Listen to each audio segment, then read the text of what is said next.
नमस्कार दोस्तों, आपके अपने YouTube चैनल उत्कर्ष इंग्लिश जोन में आप सभी का हार्दिक स्वागत है। ये हमारी तीसरी क्लास है और अब तक दो क्लासों में हमने बात की थी पार्ट्स ऑफ स्पीच हमने शुरू किया था और उसमें हमने नाउन टॉपिक को पढ़ा था। नाउन में हमने नाउन के टाइप्स पढ़े, उसके बाद में कुछ बेसिस बनाकर नाउन को और अलग अलग टाइप्स में अपन ने डिवाइड किया, जैसे काउंटेबल, अनकाउंटेबल। उसके बाद में जेंडर के आधार पे मैस्कुलाइन, फेमिनाइन, कॉमन, न्यूटर, और नंबर के आधार पे भी हमने डिवाइड किया सिंगुलर और प्लूरल में। सिंगुलर को प्लूरल में कैसे चेंज करते हैं ये भी अपन ने देखा। अब हम बात करते हैं आगे क्या पढ़ना है। आगे हम लोग बात करेंगे, सबसे पहली चीज तो आप लोगों के मन में आ रहा होगा क्वेश्चन कैसे आएंगे। बिल्कुल, जो प्रैक्टिस है अपनी वो आपको जैसे ही अपने पार्ट्स ऑफ स्पीच कंप्लीट हो जाएंगे 8, उसके बाद में अपन सारों की एक साथ कंबाइंड प्रैक्टिस करेंगे, क्योंकि केवल नाउन के क्वेश्चन बनाने में फिर ना तो उनको करने में मजा आएगा, ना ही अपन ज़्यादा समझ पाएंगे। तो एक बार पहले पूरी पार्ट्स ऑफ स्पीच पढ़ लेते हैं, 7 या 8 क्लास में अपना पूरे हो जाएंगे। उसके बाद में हम 2 क्लासेस लगातार पूरे प्रैक्टिस की रखेंगे, जिसमें आपको क्वेश्चंस हर प्रकार के क्वेश्चन मिलेंगे। 3rd क्लास में कैसा क्वेश्चन आता है वो भी मिलेगा, और आगे एडवांस जहाँ CGL तक के अपन क्वेश्चंस करेंगे। चलिए अब देखते हैं हम आज क्या पढ़ने वाले हैं। आज हम शुरू करते हैं प्रोनाउन। बड़ा इंपॉर्टेंट टॉपिक है और अक्सर ज़्यादातर बच्चों की यही रहती है मन में कि प्रोनाउन समझ में नहीं आए। बहुत यूजफुल भी हैं, क्योंकि नाउन तो क्या है, सीधा सिंपल बात है कि यूज करना है, वर्ड है, यूज कर लिया। प्रोनाउन नाउन की जगह पे यूज होते हैं, तो अब अपने को यहाँ पे समझना है कि कौन सा प्रोनाउन कहाँ पे यूज होगा। आज के इस वीडियो में हम क्या क्या पढ़ने वाले हैं। सबसे पहले प्रोनाउन की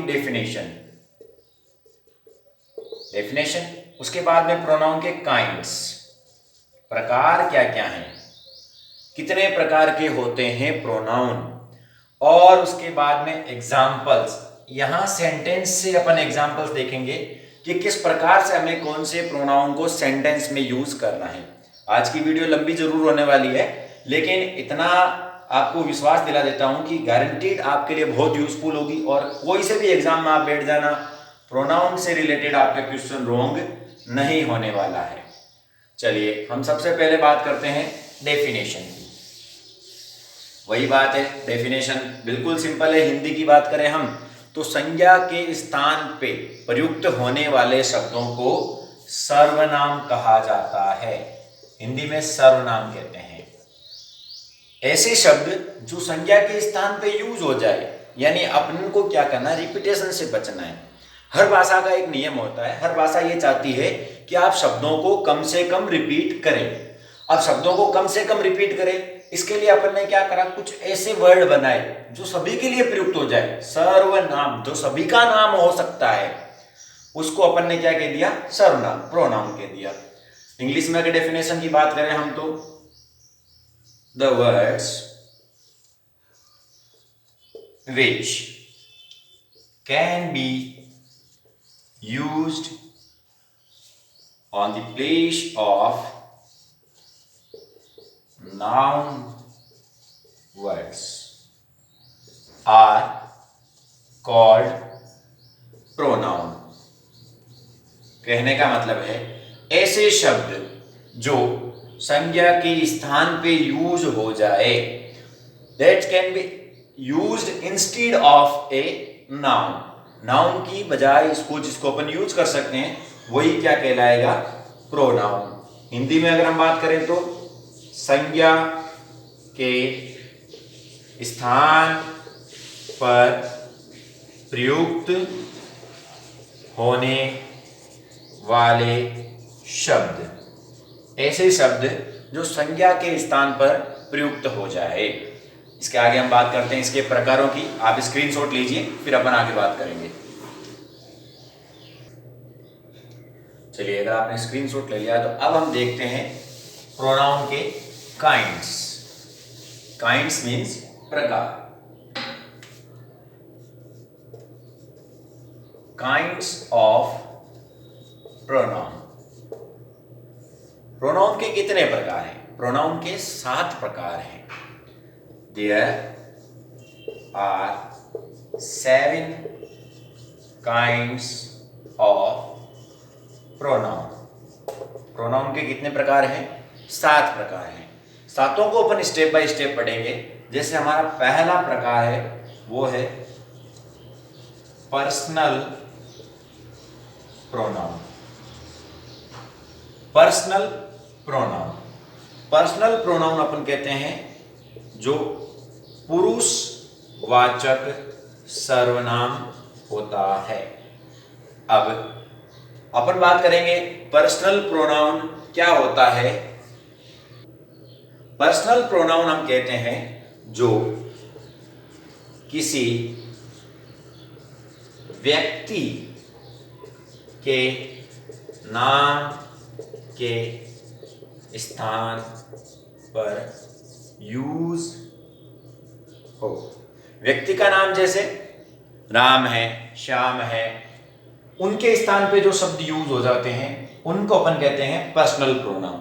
अपन हर एक प्रकार को डिटेल में पढ़ेंगे शुरू से ही। आप इसका स्क्रीनशॉट लीजिए, इसके बाद में हम आगे बढ़ते हैं कौन कौन से पर्सनल प्रोनाउन है, किस प्रकार से हमें पढ़ना है।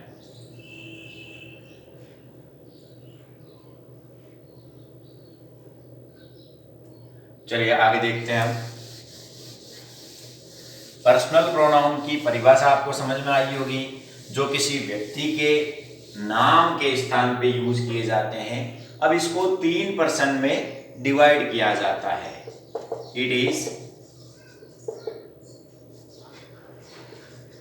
Divided into 3 persons. 3 पर्सन्स में डिवाइड किया जाता है। अब बात करते हैं 3 पर्सन कौन कौन से हैं। सबसे पहला फर्स्ट पर्सन, दूसरा सेकंड पर्सन और तीसरा थर्ड पर्सन। अभी आपको पहले ग्रामेटिकल तरीके से समझाता हूं मैं, उसके बाद में याद रखने का तरीका भी बताऊंगा, जो अपना देसी तरीका है वो भी। बात करते हैं फर्स्ट पर्सन, जो बोलने वाला हो उसे कहते हैं फर्स्ट पर्सन। जो बोलने वाला हो, जो किसी बात को कह रहा है वही क्या कहलाएगा? First person. यहां पे फर्स्ट पर्सन कौन है? अभी कौन बोल रहा है? मैं बोल रहा हूं। यानी कि अगर मेरे लिए किसी शब्द को प्रयुक्त करना है तो वो कौन सा पर्सन होगा? First person. और उसके लिए हम जो 2 वर्ड यूज करते हैं वो होते हैं आई और वी। आई और वी। आई मीन्स मैं, वी मीन्स हम। बात करते हैं सेकंड पर्सन। सेकंड पर्सन होता है जो सुनने वाला हो। जो क्या करता हो? सुनने वाला हो। सामने अपन किससे कह रहे हैं? मान लीजिए अगर मैं बोल रहा हूं और मैं फर्स्ट पर्सन हो गया तो अभी सुन कौन रहा है? आप लोग सुन रहे हैं, तो आप क्या हो गए मेरे लिए? सेकंड पर्सन हो गए। यानी सेकंड पर्सन में कौन आता है? यू। अब बात करते हैं थर्ड पर्सन की, जिसके बारे में बात की जाए, यानी जो यहां पे मौजूद नहीं है। मान लीजिए मैं आपको किसी राजा की बात बताऊं, मैं आपसे कहूं कि एक राजा था और वो बड़ा प्रतापी राजा था, महान राजा था। तो अब वो राजा तो नहीं सुन रहा, आप सुन रहे हैं, मैं बोल रहा हूं, तो राजा क्या हो गया है? थर्ड पर्सन हो गया है अपने लिए, क्योंकि वो यहां पे मौजूद नहीं है और वो केवल और केवल उसकी बात की जा रही है। इसके लिए कौन कौन से शब्द यूज होते हैं? ही, शी, इट और दे। अब इनमें कौन से सिंगुलर हैं, कौन से प्लूरल हैं, कौन से का क्या अर्थ है, कौन सा सब्जेक्टिव रोल में क्या होता है, कौन सा ऑब्जेक्टिव रोल में क्या होता है, कौन सा पॉसेसिव में क्या होता है, वो सारी चर्चा हम करेंगे अभी यहाँ पे टेबल बना के। अभी आपको टेबल बनी बनाई मिल जाएगी सीधी। अभी हम बात करते हैं कि देसी तरीका क्या है इसको याद करने का। कई स्टूडेंट्स की शिकायत यही रहती है कि सर ये पता नहीं चलता कि फर्स्ट पर्सन कौन सा है, सेकंड पर्सन कौन सा है, थर्ड पर्सन कौन सा है, क्योंकि ये अपने लिए यूज होना है। कहाँ पे यूज होगा? जब अपन नरेशन पढ़ेंगे, डायरेक्ट इनडायरेक्ट स्पीच पढ़ेंगे तो बहुत ज्यादा यूज होगा इनका। एक बड़ा बेसिक सा नियम चलेगा, SO1 का नियम, वहां पे भी आपको वापस से समझाऊंगा। अभी फिलहाल मैं आपको बता देता हूं फर्स्ट पर्सन, सेकंड पर्सन और थर्ड पर्सन प्रोनाउन को याद रखने का तरीका। सबसे पहली चीज हमें याद रखना है, अगर मैं आपसे पूछूं कि बताओ फर्स्ट कौन है, तो आप अपना खुद का ही तो नाम लोगे कि सर मैं फर्स्ट हूं, तो आई यानी मैं किस में आ गया, फर्स्ट में। अब अगर कुछ लोगों का ग्रुप हो और दूसरा भी कुछ लोगों का ग्रुप हो, उनमें से किसी भी एक ग्रुप को आप जाकर पूछेंगे कि बताओ तुम दोनों ग्रुप में से फर्स्ट कौन है, तो वो क्या कहेंगे, हम फर्स्ट हैं। अब मैं फर्स्ट हूं और एक से ज्यादा लोग हैं तो हम फर्स्ट हैं।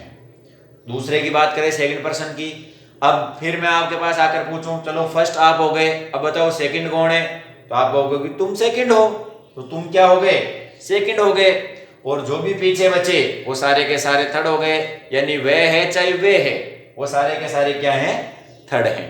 अब हम बात करते हैं इसकी टेबल की, प्रोनाउन टेबल कैसे बनेगी और बहुत ज्यादा यूज होगी, आप जरूर उसका स्क्रीनशॉट भी लेना आपको बाद में, फिलहाल आप इसका स्क्रीनशॉट लीजिए। ये है अपनी पर्सनल प्रोनाउन टेबल। आप पहले एक बार इसका स्क्रीनशॉट लीजिए, फिर अपन इसको समझते हैं, क्योंकि उसके बाद मान लो अगर कुछ निशान वगैरह भी लगाएं अपन तो दिक्कत नहीं होनी चाहिए।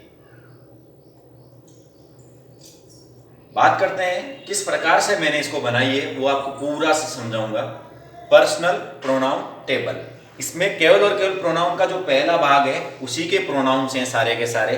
अभी हमने बात की थी आई और वी फर्स्ट पर्सन में आते हैं, यू सेकंड में आते हैं, he she it they third person में आते हैं। अब सब्जेक्टिव पजेसिव ऑब्जेक्टिव ये क्या है, सब्जेक्टिव या फिर नॉमिनेटिव केस, इन दोनों को सब्जेक्टिव भी कहते हैं और नॉमिनेटिव भी कहते हैं। ये वो प्रोनाउंस वर्ड हैं जो सब्जेक्ट के रूप में यूज होंगे, किसी भी सेंटेंस में सब्जेक्ट के रूप में यूज होने वाले वर्ड्स को सब्जेक्टिव केस कहते हैं। पजेसिव, जब आप किसी का किसी से संबंध दर्शाएंगे, मान लीजिए ये है, ये पेन मेरा पेन है, माय पेन, अधिकार जता रहा है। अब बात करते हैं ऑब्जेक्टिव, जो ऑब्जेक्ट के रूप में यूज होंगे, मुझे, किसको, तो ये किसको के रूप में यूज होने वाले शब्द हैं ऑब्जेक्टिव। और ऑब्जेक्टिव के अंदर हमें अगर आई को यूज करना है तो वहां पे क्या लिखा हुआ आएगा, मी, आई नहीं लिखेंगे ऑब्जेक्ट के रूप में। ये पेन मुझे दो, give it to me, not I use नहीं करेंगे, मी यूज करेंगे। अब देखिए फर्स्ट पर्सन में आई का अर्थ होता है मैं, ये सिंगुलर होता है या प्लूरल, इसकी भी चर्चा कर लेते हैं हम। ये सिंगुलर भी है और प्लूरल भी है। अब सिंगुलर कहाँ है और प्लूरल कहाँ है ये भी बता देता हूं आपको। आई जो है वो प्रेजेंट टेंस में प्लूरल है, प्रेजेंट टेंस में क्या होगा, प्लूरल, और पास्ट टेंस में क्या हो जाएगा, सिंगुलर। सेम कंडीशन यूज होगी यहाँ। तो वी की बात करते हैं, ये हमेशा प्लूरल रहेगा। यू की बात करते हैं, हमेशा प्लूरल रहेगा। ही हमेशा सिंगुलर, ये भी सिंगुलर, ये भी सिंगुलर और ये प्लूरल। अब देखो यूज कैसे करना है। अगर सिंगुलर और प्लूरल, पहली बात तो ये सिंगुलर प्लूरल दोनों है, प्रेजेंट टेंस में बात करेंगे तब तो प्लूरल है, पास्ट में बात करें तो सिंगुलर। अगर एक से अधिक हो गए बोलने वाले तो हम हो जाएगा यू, चाहे एक है चाहे एक से अधिक है सुनने वाला, उसके लिए यू ही आना है। और थर्ड पर्सन जिसकी बात की जाए, वो अगर पुरुष है तो उसके लिए ही का यूज करना है, वो स्त्री है तो शी का यूज करना है, वो कोई निर्जीव वस्तु है तो इट का यूज करना है, और वो तीनों में से कोई भी है और एक से अधिक है तो उसके लिए अपन क्या यूज करेंगे, दे। दे ही का भी प्लूरल है, दे शी का भी प्लूरल है और दे इट का भी प्लूरल है। इन सभी के हिंदी अर्थ भी मैंने आपको सामने लिखे हैं। याद करने का तरीका आपको पता होना चाहिए और ये आपको याद भी करनी है, अच्छे से टेबल आपको याद करनी है। ये लिखिए, उसके बाद में अपन अगला प्रोनाउन का, सॉरी इसके सेंटेंस देखते हैं, फिर अगला प्रोनाउन का प्रकार पढ़ेंगे। इसका एक बार फिर से आप स्क्रीनशॉट ले लीजिए ताकि आपको बता रहे कौन सा सिंगुलर है और कौन सा प्लूरल है। यहां मैं लिख देता हूं ये आपको, ये प्रेजेंट टेंस के लिए है, प्रेजेंट, और ये पास्ट टेंस के लिए है। आगे जाके अपन बिल्कुल डिटेल में पढ़ेंगे कि आई किस तरह से सिंगुलर होता है, प्लूरल होता है। ये बहुतों के मन में क्वेश्चन आता है कि इसको क्यों सिंगुलर कहा, प्रेजेंट में क्यों प्लूरल रहा। तो इसकी भी एक छोटी सी कहानी है हंसी मजाक के लिए, वो भी मैं आपको सुनाऊंगा बाद में। चलिए नोट कीजिए अभी।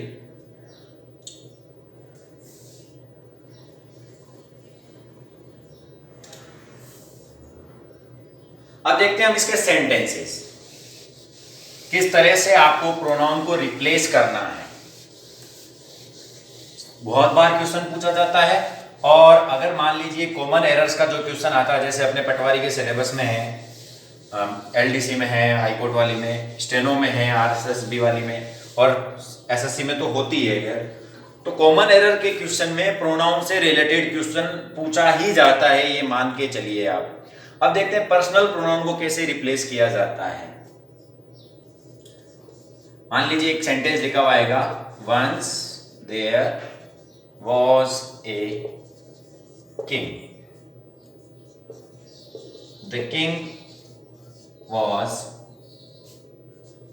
Very honest, one day the king made to a saint. The king asked the saint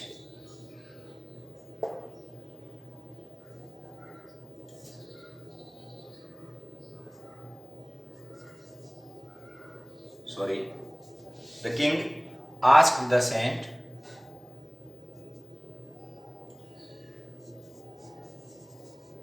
please saint tell me why you are, you को अपन रिप्लेस बाद में करेंगे, पहले यहां पे लिख लेते हैं why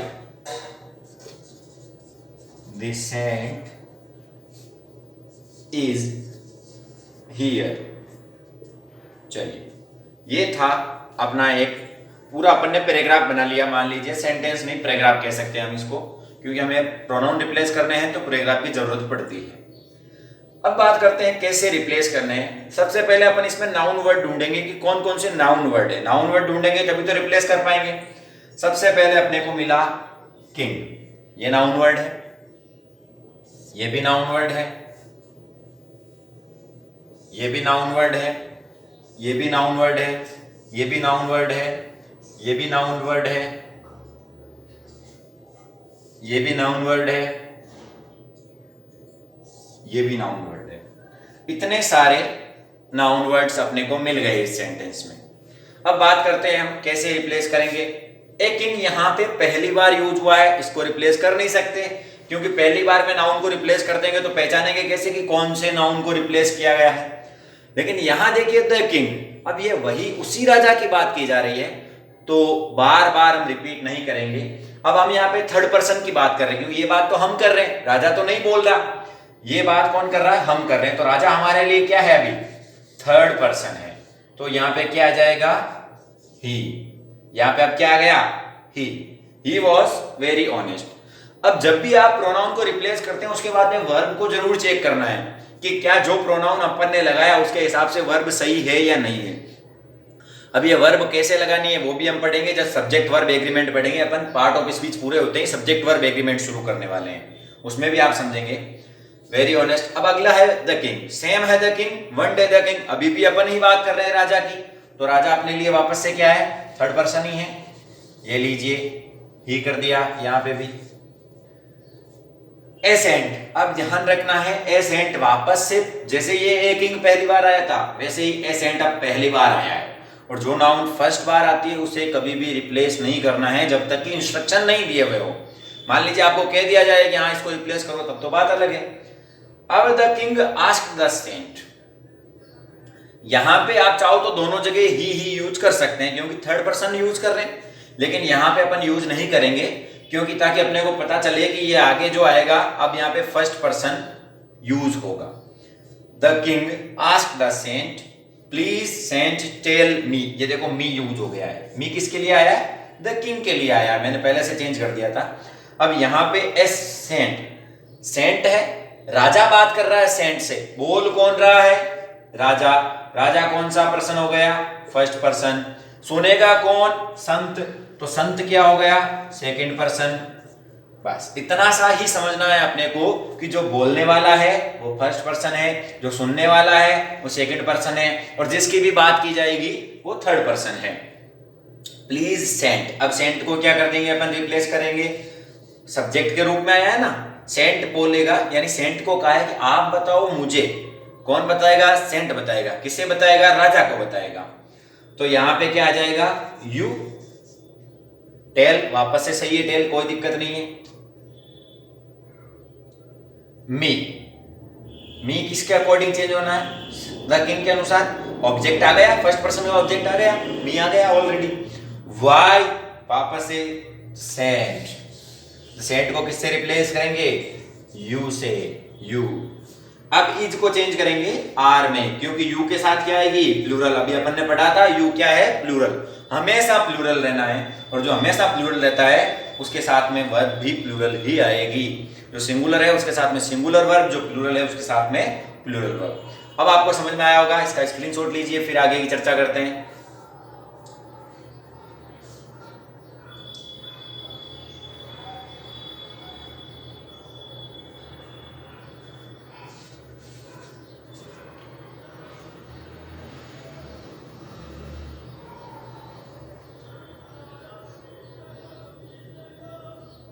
चलिए नेक्स्ट प्रोनाउन टाइप देखते हैं अपन।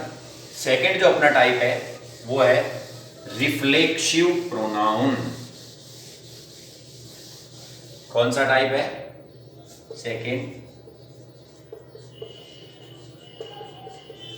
Reflexive pronoun. अब रिफ्लेक्सिव प्रोनाउन क्या होता है इसकी हम चर्चा करेंगे। वैसे हिंदी में इसको कहते हैं हम निजवाचक सर्वनाम। अब यहां आप नाम से समझ गए होंगे कि जो निजवाचक है वो क्या है, यानी जिस सेंटेंस में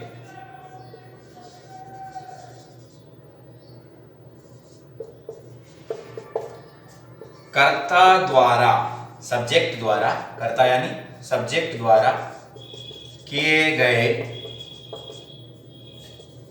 कार्य का प्रभाव कर्ता पर पड़ता है। यानी जब अपन सेंटेंस में काम करेंगे और उसका प्रभाव अपने ऊपर ही पड़ जाएगा तो उसको क्या कहेंगे, रिफ्लेक्सिव प्रोनाउन। अब ये रिफ्लेक्सिव प्रोनाउन होते कौन कौन से हैं, अपन सब्जेक्टिव प्रोनाउन से रिफ्लेक्सिव प्रोनाउन पढ़ेंगे। फिलहाल आप इसका स्क्रीनशॉट लीजिए एक बार, फिर मैं आपको टेबल बना के बताता हूं। चलिए देखते हैं। इधर मैं लिखूंगा सब्जेक्टिव केस और इधर लिखूंगा रिफ्लेक्सिव केस। आई है तो माई सेल्फ, वी है तो आवर सेल्व्स। अब आपके मन में एक क्वेश्चन आना चाहिए कि यहां पे तो सेल्फ आया है, यहां पे सेल्व्स क्यों आया, क्यों आया, इसका भी चलो कारण बता देते हैं। ये सिंगुलर है इसलिए एफ लगा हुआ है, प्लूरल बनाते हैं तो एफ या एफ ही हट जाते हैं और क्या जुड़ जाते हैं, वी ई एस। आइंदा से ध्यान रखना, आपके मन में ये क्वेश्चन नहीं आना चाहिए कि कई जगह सेल्फ आता है और कई जगह सेल्व जाता है, तो कैसे पहचानेंगे कहां पे सेल्फ आएगा कहां पे सेल्व जाएगा। सीधी सी बात है, सिंगुलर है तो सेल्फ लगाओ, प्लूरल है तो सेल्व्स लगाओ। यू केस में यू सिंगुलर प्लूरल दोनों होता है, तो ये लो हम भी दोनों लगा देंगे। कहां दिक्कत है, अपने को कौन सा घर से कुछ लग रहा है, योर सेल्व्स। ही यानी हिमसेल्फ, शी यानी हरसेल्फ, इट यानी इटसेल्फ और दे यानी देम। अब सेल्फ आएगा, दे प्लूरल है तो देम सेल्व्स। कोई दिक्कत, I we you he she it they, यहां तक कोई दिक्कत है क्या आपको? स्क्रीनशॉट लीजिए, फिर सेंटेंस देखते हैं इसका।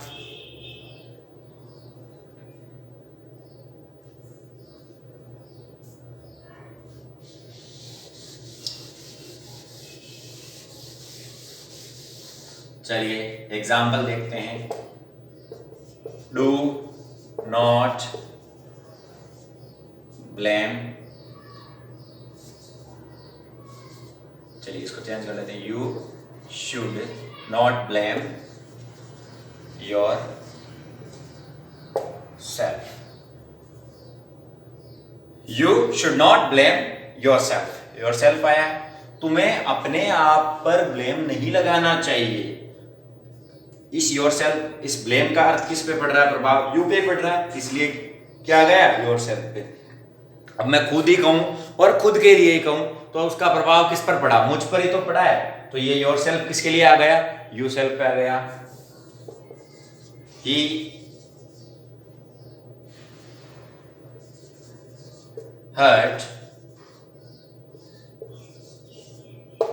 hurts himself। वह अपने आप को ही चोट पहुंचाता है। खुद ही काम कर रहा है और खुद पर ही काम कर रहा है, तो किस पर आ जाएगा? himself, ही के लिए आ गया। अब she writes for, यहां पे आपको बताना है क्या आएगा। वह लिखती है और खुद के लिए लिखती है, तो क्या आ जाएगा? शी के लिए हर सेल्फ। कोई दिक्कत यहां तक नहीं होनी चाहिए। क्यों नहीं होनी चाहिए? क्योंकि अपन ने बहुत अच्छे से समझा है, जिस कार्य का प्रभाव खुद पर ही पड़ता है, खुद पर किस पर? जो कार्य को कर रहा है, तो उसके अकॉर्डिंग अपन रिफ्लेक्सिव प्रोनाउन यूज कर देंगे। स्क्रीनशॉट लीजिए।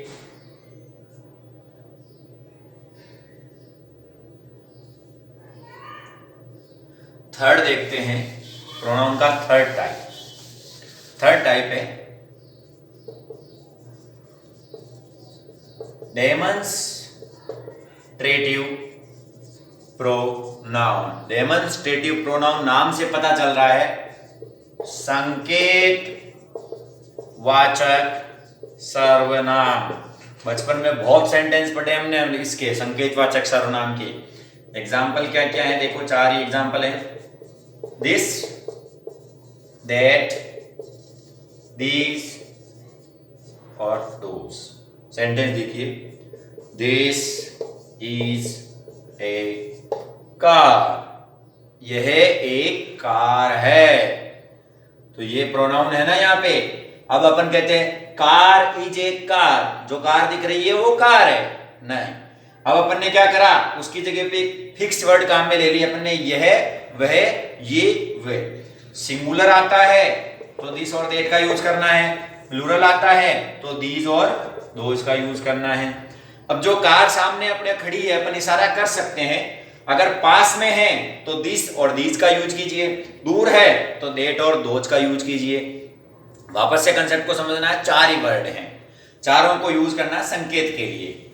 अगर सिंगुलर है तो दिस और दैट का यूज, प्लूरल है तो दीज और दोज का यूज, पास में है तो दिस और दीज का यूज, दूर है तो दैट और दोज का यूज। आप इसको एक बार और सुन लेना वीडियो को ब्रेक लेके, ताकि आपको अच्छे से समझ में आ जाए।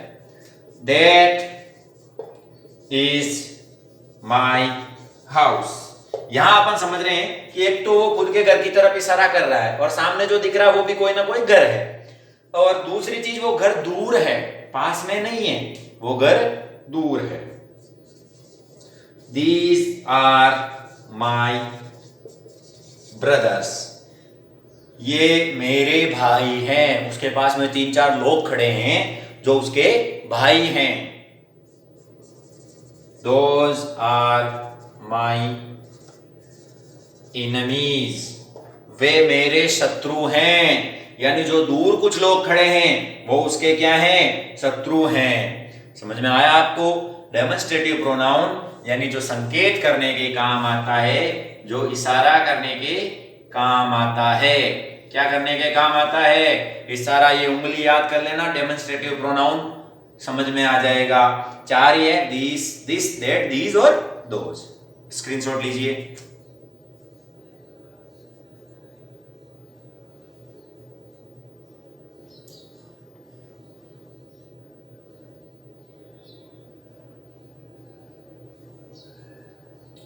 चलिए नेक्स्ट हम देखते हैं 4th टाइप ऑफ प्रोनाउन। और 4th टाइप कौन सा है?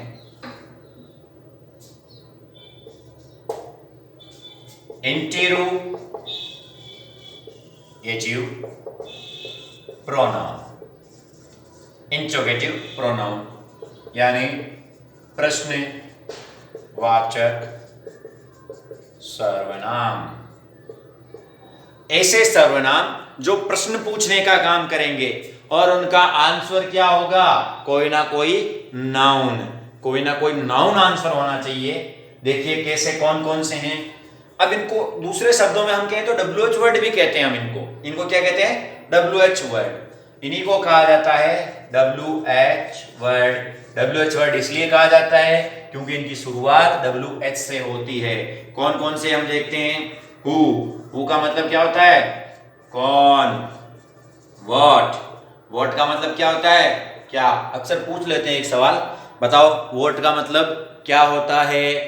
सामने वाला कहेगा क्या, बोले सुना ही नहीं दिया क्या, व्हाट का मतलब क्या होता है। फिर वो कहेगा क्या, आप मजाक कर सकते हैं इस तरह से, व्हाट का मतलब क्या होता है, तो आपको क्या जवाब देना है, क्या। विच का मतलब कौन सा। whom का मतलब किसे। where का मतलब कहाँ।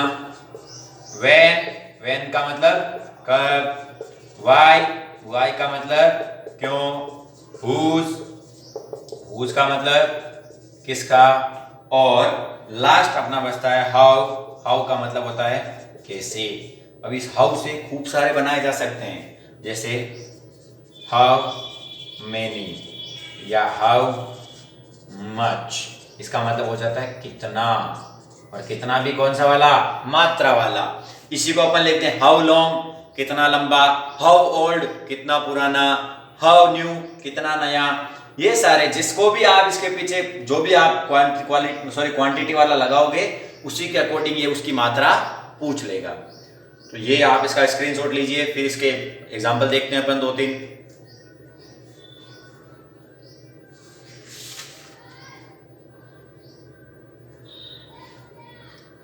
चलिए एग्जांपल देखते हैं। मान लीजिए सेंटेंस लिखा हुआ है हु इज देयर, वहां कौन है। अब इस हु के लिए कौन है, यानी कोई ना कोई वहां पे खड़ा है, और खड़ा है उसका नाम है, तो नाम की जगह जो यूज हो गया वो क्या हो गया, सर्वनाम हो गया। खड़ा है जिसका नाम है, और नाम है इसलिए ये क्या है, सर्वनाम है। लास्ट में चिन्ह कौन सा आया है, इंट्रोगेटिव का। और जब इंट्रोगेटिव साइन आता है तो सेंटेंस कौन सा होता है, इंट्रोगेटिव। तो ये प्रोनाउन भी कौन सा है, interrogative. Where do you live, तुम कहाँ रहते हो। जहां रहते हैं वो कोई जगह है उसका नाम है तो वो क्या हो गया, प्रोनाउन। नोट कर लीजिए, स्क्रीनशॉट ले लीजिए, मतलब एक और लिख देता हूं मैं आपको। व्हेन विल यू कम, तुम कब आओगे। टाइम बताएगा, नाम हो जाएगा टाइम का। चलिए रफ कर दूं।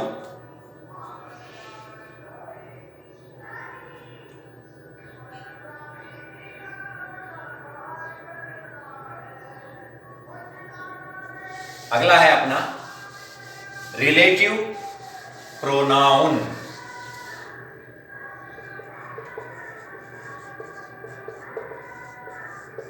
देखो नाम से पता चल रहा है, घर पे रिलेटिव तो आते हैं कि नहीं आते हैं। रिलेटिव प्रोनाउन का मतलब होता है जो संबंध दर्शाए, संबंधवाचक सर्वनाम। अब देखो संबंध कैसे दर्शाएगा, संबंध अपने से नहीं दर्शाएगा, ये आदमियों के रिश्ते नहीं दिखाएगा। चाचा चाची की जगह रिलेटिव प्रोनाउन यूज नहीं होगा। ये दो सेंटेंस के बीच में संबंध दर्शाएगा। ये कंजक्शन का काम करते हैं। रिलेटिव प्रोनाउन किसका काम करते हैं, कंजक्शन का।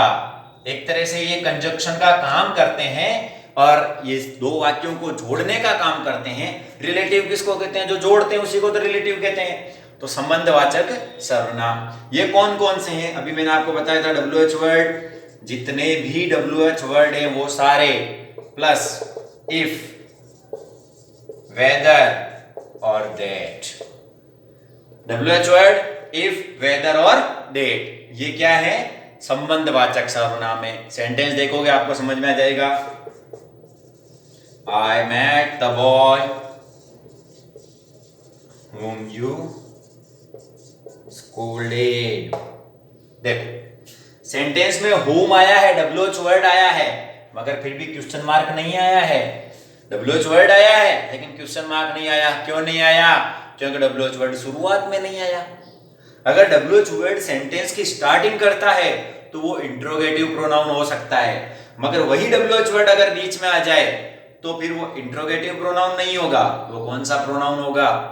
रिलेटिव प्रोनाउन होगा। और उसके बाद में क्वेश्चन मार्क भी नहीं आएगा। और एक और ध्यान रखना आपको स्ट्रक्चर का, वहां पे WH वर्ड के जस्ट बाद में वर्ब या हेल्पिंग वर्ब आ रही थी, नहीं, यहाँ पे नहीं आएगी। यहाँ पे क्या आएगा? नाउन या प्रोनाउन, उसके बाद वर्ब आएगी। तो I met the boy whom you scolded, मैं उस लड़के से मिला जिसको तुमने डांटा था। मैं उस लड़के से मिला जिसको तुमने डांटा था। तो ये जिसको क्या कर रहा है? इन दो सेंटेंस को मिलाने का काम कर रहा है। और जो दो सेंटेंस को मिलाने का काम करे वो क्या कहलाएंगे? Relative pronoun. Rohan told me the story which you told him।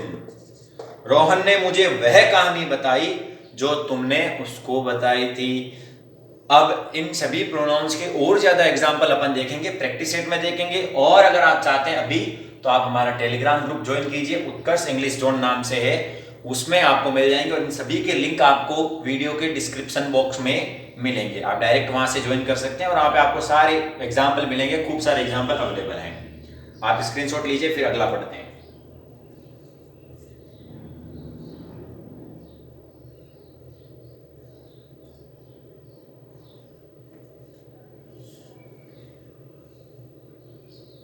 चलिए 6 नंबर का देखते हैं अपन।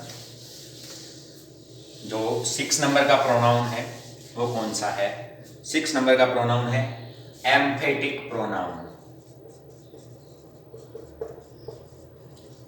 अब देखना ध्यान से, इसको कहते हैं दृढ़ता सूचक सर्वनाम। जो सेंटेंस में दृढ़ता दिखाए, डिटर्मिनेशन दिखाए, यानी ये काम करना ही है, या ये काम मैंने ही किया है, तुमने ही किया है।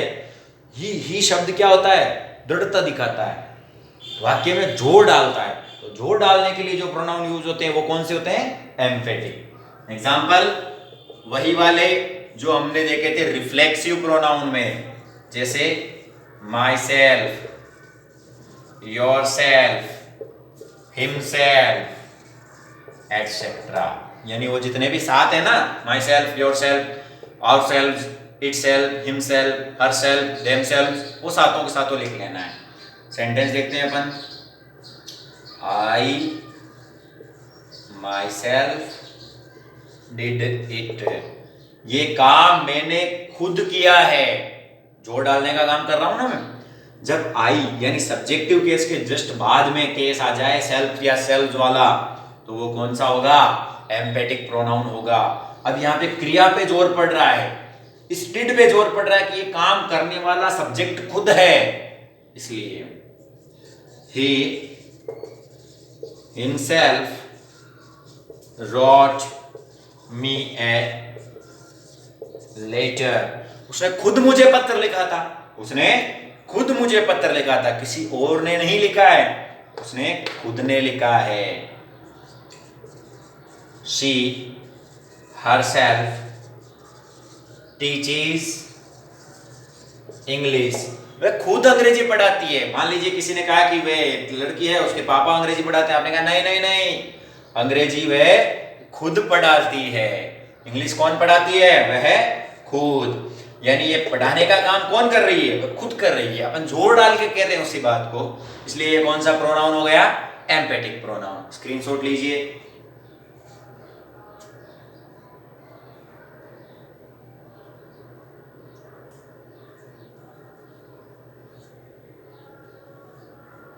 देखते हैं अपना लास्ट 7th नंबर का प्रोनाउन, और वो कौन सा है? Distributive pronoun. डिस्ट्रीब्यूटिव प्रोनाउन क्या होता है? विभाजन सूचक सर्वनाम। विभाजन जो डिस्ट्रीब्यूट कर दे उसे कहते हैं डिस्ट्रीब्यूटिव प्रोनाउन। एग्जांपल देखिए कैसे हैं। ईच, ईच का मतलब होता है प्रत्येक, दो में से एक, बहुतों में से एक, एक एक, हर एक। ईच, एवरी, नन, कोई भी नहीं, मैनी, बहुत सारे, लेकिन कुछ तो छूट रहे हैं ना, आइदर, एक्सेट्रा। अब देखिए कैसे। Each of the boys was present, यानी प्रत्येक लड़का मौजूद था, उन लड़कों में से प्रत्येक आदमी क्या था? मौजूद था। अब एक एक को काउंट किया अपन ने, विभाजन करके काउंट किया, हर एक को देखा है कि ये वाला है कि नहीं है, ये वाला है कि नहीं है, और फिर अपन किस डिसीजन पे पहुंचे कि each of the boys were present. आई बात समझ में? नेक्स्ट एग्जांपल देखिए। None of you was capable to lift the things, आप में से कोई भी इतना मतलब शक्तिशाली नहीं था कि वो उन चीजों को उठा सके। कोई भी नहीं था। हर एक को चेक किया, विभाजन किया कि नहीं किया? कोई भी नहीं था। स्क्रीनशॉट लीजिए इसका।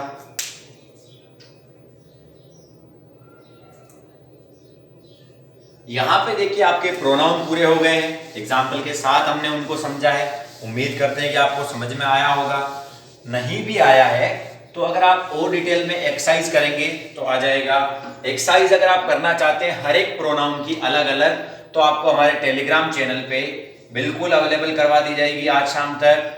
हर एक की अलग अलग एक्सरसाइज, नाउन की भी एक्सरसाइज हम लोग वहां पे अवेलेबल करवा देंगे, और जो वर्ड्स हैं उनकी पीडीएफ अगर आपको चाहिए तो टेलीग्राम चैनल को जरूर ज्वाइन करें। और यूट्यूब चैनल को अगर आपको ये वीडियोस पसंद आ रहे हैं तो आप इसको सब्सक्राइब कर लें चैनल को, ताकि आपको अगली क्लास का वीडियो मिल जाए। बेल आइकन प्रेस कर लें।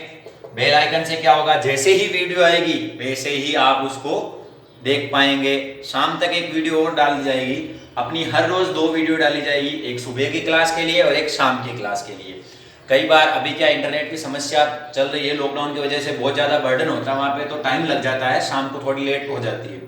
और हमारी वोकैब के लिए मैं प्रयास कर रहा हूँ कि आपकी वोकैब भी बहुत अच्छे से तैयार हो जाए।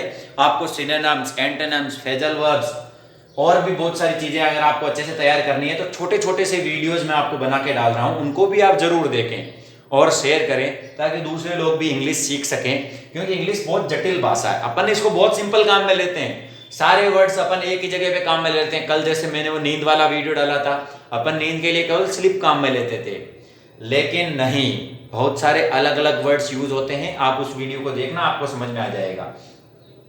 अगर आपको वीडियो अच्छा लगता है तो लाइक जरूर करें, सब्सक्राइब करें, और आप चाहते हैं कि बहुत से लोग अंग्रेजी सीखें तो इस वीडियो को शेयर जरूर जरूर करें। मैंने आपको पहले भी बताया था और एक बार फिर से बता देता हूं आपको, हमारे कुछ और चैनल भी हैं, जैसे मैथ्स के लिए एग्जामिनेशन अड्डा नाम से चैनल है हमारा, एग्जामिनेशन अड्डा हमारे चैनल में आपको मिल जाएगा। चैनल जब आप खोलेंगे यूट्यूब पे तो एग्जामिनेशन अड्डा उसमें मिल जाएगा आपको, उसको जरूर सब्सक्राइब कर लें। मैथ्स के लिए यहाँ पे वाजिद सर बहुत अच्छी मैथ्स पढ़ा रहे हैं, और 10th 12th के लिए स्पेशल क्लासेस चल रही है अभी, क्योंकि 10th और 12th के पेपर होना बाकी है बोर्ड के। आज अखबार में भी आई है न्यूज़ कि 5 से 7 मई के लगभग हो जाएंगे ये पेपर्स। और संस्कृत के लिए आप दधिमती संस्कृत एजुकेशन, या फिर एक हमारा और चैनल है मुरली मनोहर शर्मा के नाम से, दोनों बहुत अच्छी संस्कृत पढ़ाते हैं। यहाँ पे शैतान सर पढ़ाएंगे, यहाँ पे मुरली सर पढ़ाएंगे, दोनों बहुत अच्छी संस्कृत पढ़ाते हैं। आप दोनों चैनल को जरूर सब्सक्राइब करें। और अगर आप साइंस पढ़ना चाहते हैं तो इसके लिए आपको बायोलॉजी वनांजा नाम से चैनल है, इसको जरूर सब्सक्राइब करें। हमारा चैनल अगर आपको अच्छा लगता है तो शेयर करें, सब्सक्राइब करें, बेल आइकन दबाएं, साथ ही साथ हमें यूट्यूब, टेलीग्राम और फेसबुक तीनों पे फॉलो जरूर करें ताकि आपको नए नए नोटिफिकेशन मिलते रहे। Thank you.